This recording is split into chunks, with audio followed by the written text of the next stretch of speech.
Good morning, my name is Jinky Young, and for today I'm going to perform the cranial nerve assessment. So for the pre-introductory phase, I'm going to review the client's previous medical record and the doctor's order sheet if available. This is to verify the doctor's order.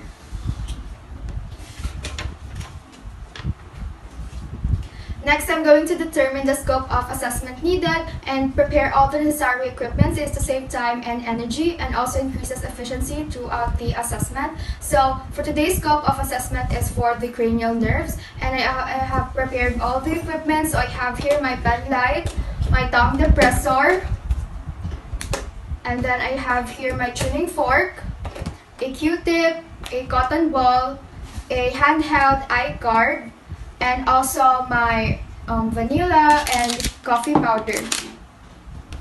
So next I'm going to perform hand washing to deter the spread of microorganisms.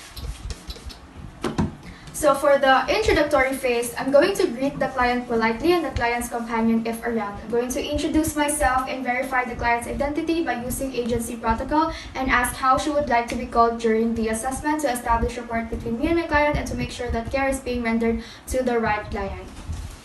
So good morning, ma'am. My name is Jinky Young, and for today, I'm going to be your nurse for today. I'm going to perform your cranial nerve assessment, but before that, can I ask what is your name? Juliet, Okay. So, what is your birthday? July 9, 1966. Okay, so how would you like me to call you, Ma'am Juliet? Joy po. Okay, that's good. Then next, I'm going to explain the procedure to my client and how she can participate throughout the assessment, and also going to provide the opportunity to ask, clarify, or raise any concern. This enhances client's cooperation throughout the assessment and also reduces client's anxiety.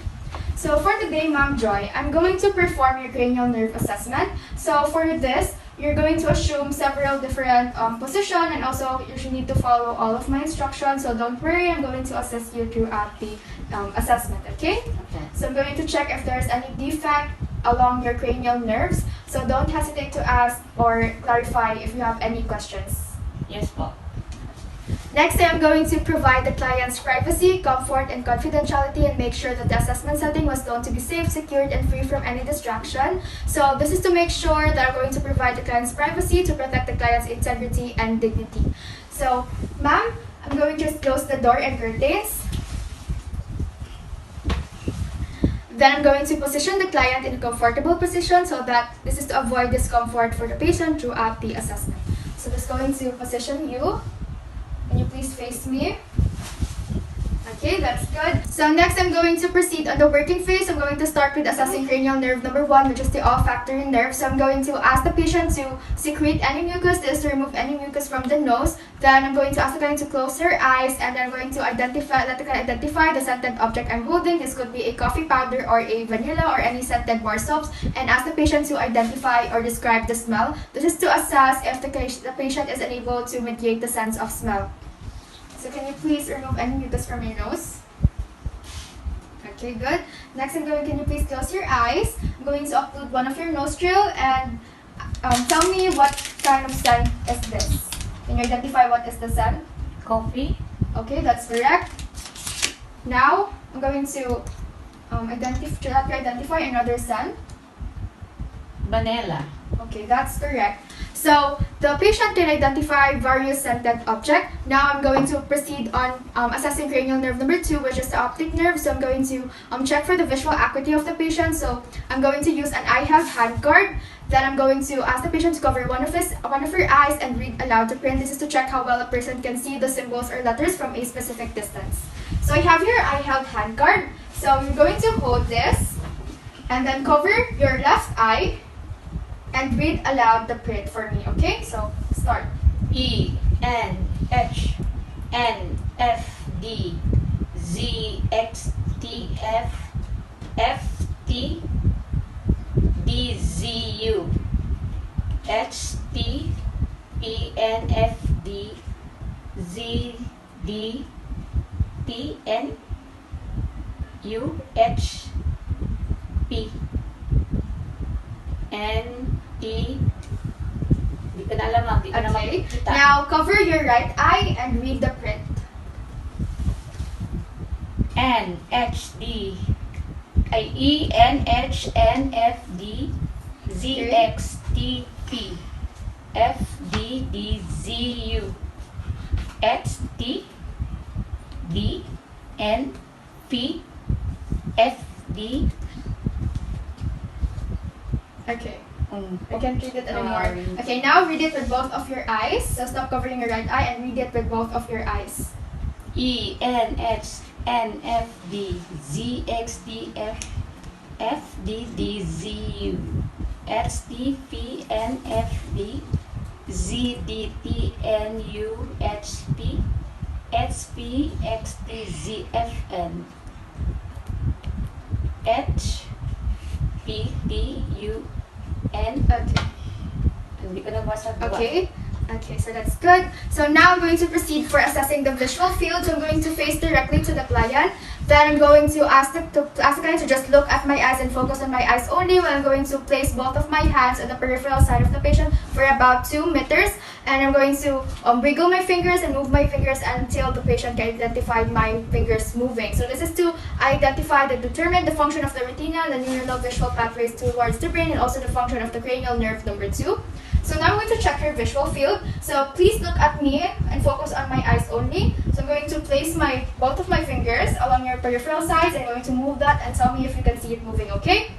Okay, I'm going to start now. Yes. Okay, now I'm going to assess the upper and down fields. Tell me if it's moving. Yes. Okay, that's good. So next I'm going to assess the cranial nerve number 3, 4, and 6. So I'm going to assess for the oculomotor, trochlear, and abducens nerve. So this is to determine the function of the cranial number 3, 4, and 7. And this is because they control the functions or the eye movements. So first I'm going to observe the upper eyelid while the patient is directly looking at me. So the upper eyelids must not obscure the patient's visual fields. Then next I'm going to observe for the pupil size and shape.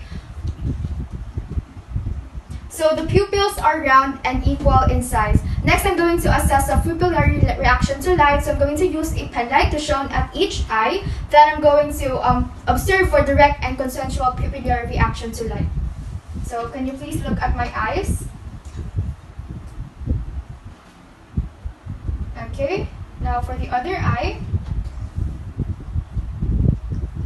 Next, I'm going to assess for pupil dilation. So I can either use my finger or the pen light and place that in front of the patient's eye for about 10 centimeters and ask the patient to look at the pen light from afar. So I'm going to place the pen light in front of your eyes, and then I'm going to ask you to look at the pen light and then look behind the pen light on the far wall, okay? So look at the pen light and then look at the far wall. Now look at the pen light again, and then to the far wall. Okay, that's good. Then lastly, I'm going to assess for extraocular movement. So I'm going to assess for the 6th cardinal field of gaze test. I'm going to use my pen light and move this for about the 6th cardinal field of gaze test, and I'm just like moving it for about making a wide H in the air. So look at the pen light as I move it along the sides, okay? Yes. So don't move turn your head, okay? Just look at with your eyes. I'm going to start here, then here,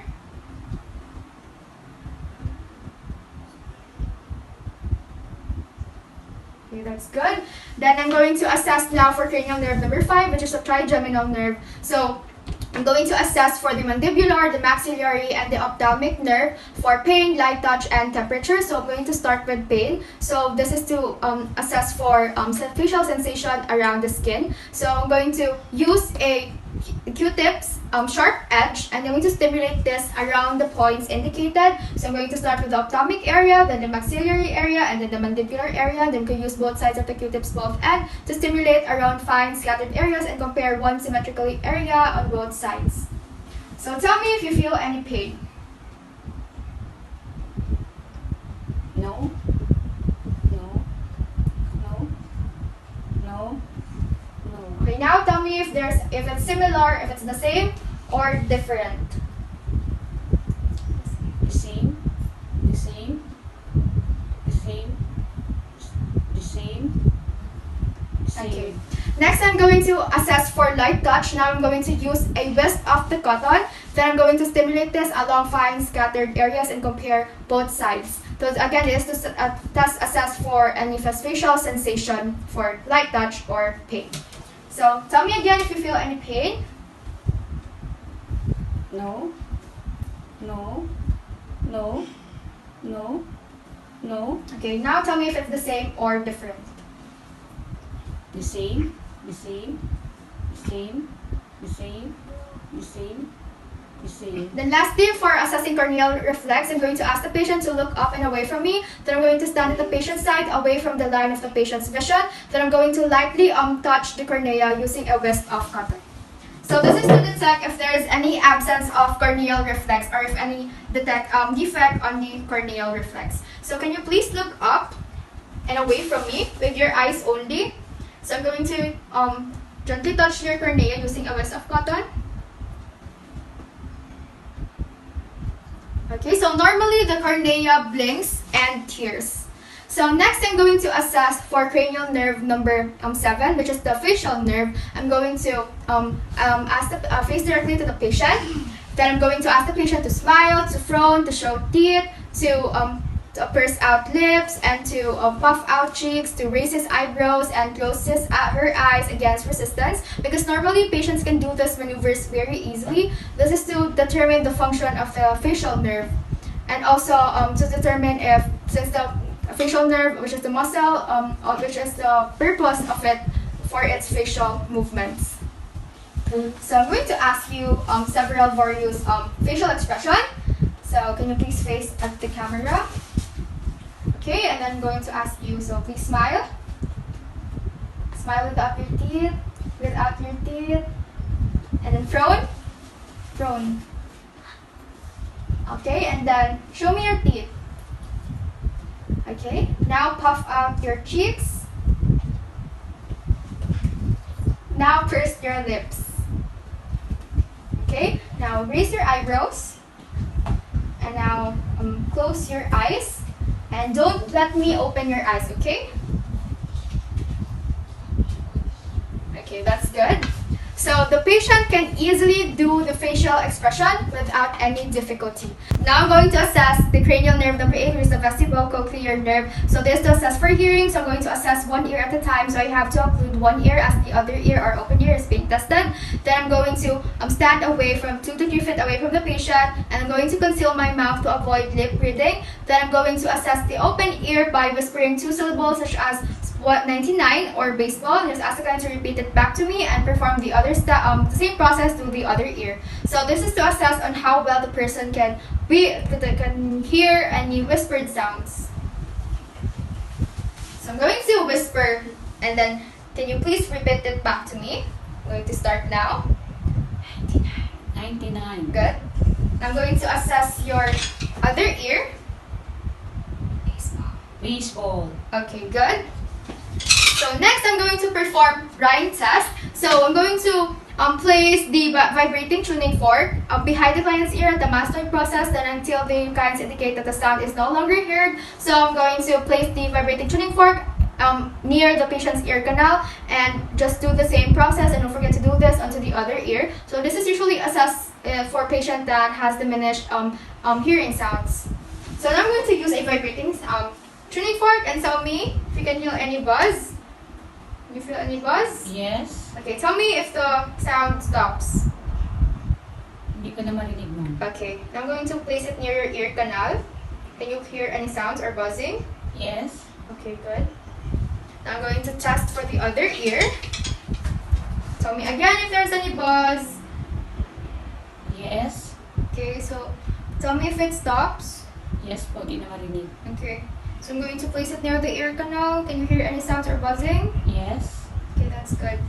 So usually the patient can hear the buzzing or the sound of the tuning fork much better through air than bone conduction. So next, I'm going to assess for cranial nerve number 9 and 10, which is the glossopharyngeal and the vagus nerve. So I'm going to ask the patient to say ah as I assess for voice sounds, if it is hoarse, if it has any nasal quality, and then I'm also going to check or observe for the soft palate and the ovular if it's in the midline, and I'm also going to inspect the anterior and posterior pileor and the pharynx. So this is to determine if there is any symmetry or asymmetry, and also the movement of the ovula. So now I'm going to ask you to say ah, okay? And remain saying or opening your mouth as I inspect on the insides of your mouth, okay? So now say ah. Ah. Okay, good. Can you please open your mouth? Going to inspect for. Okay, good. So the uvula is in the midline, and there's actually no asymmetry along the patient's anterior and posterior pilar.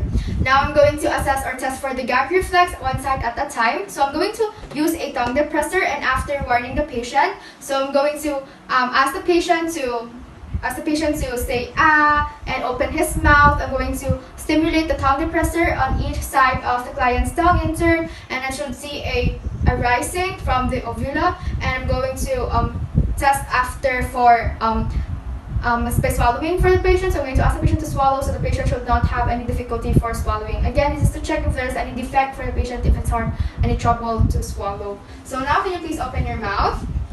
I'm just going to use a tongue depressor and slightly just touch the back of your tongue, okay? If you feel any discomfort, please tell me.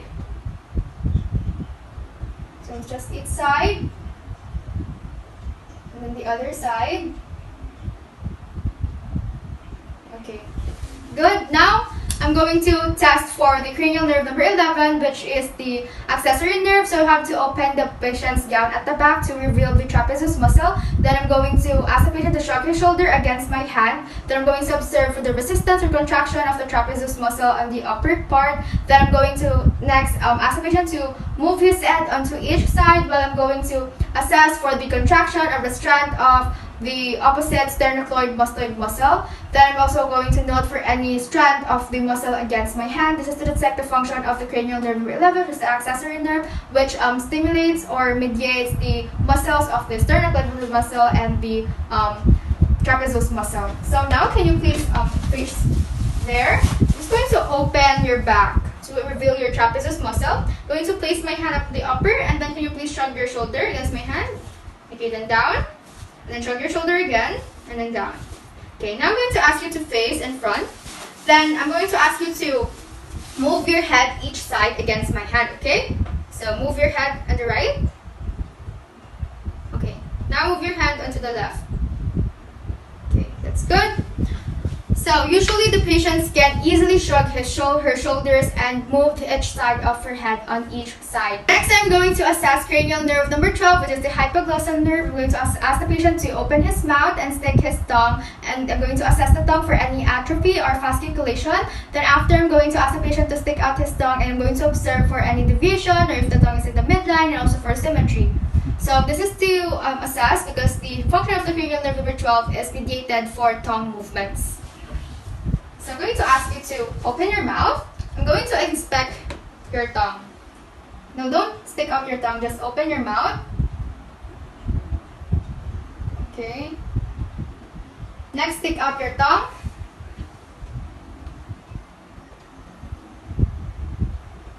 Okay, so the tongue is in the midline, and there is no atrophy or any defects detected.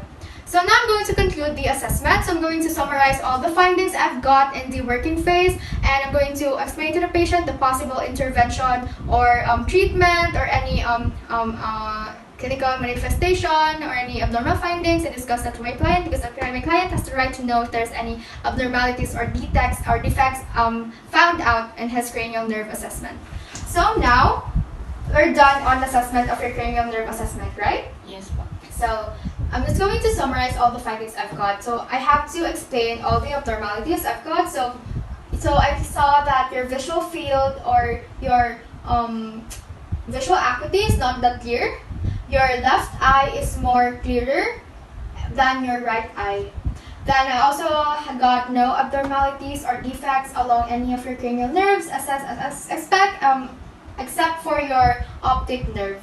So what I recommend you to do is to see a physician to assess your eyes more better. So I'm just going to ask you if you wear any eyeglasses. Yes. Okay. So I recommend that you go see a physician and try to have a checkup for your eyes. to check if there's any changes in your grades of each lens of your eye, so that you could be more comfortable wearing your eyeglasses and see and read more words more clearly, okay? Yes po. Okay, next I'm going to thank the client politely and end the assessment politely and well. And I'm going to perform documentation of the client's medical record if there's any findings along the working phase. So this is to establish rapport between me and the client, and also in order for me to verify and take note of the findings I've got from the working phase. So ma'am, Joy, thank you for your cooperation for today. I hope to see you again soon. So take care and goodbye. Goodbye po, ma'am. Thank you, ma'am. Write the client's medical record of the findings I've got. And that ends my cranial nerve assessment for today.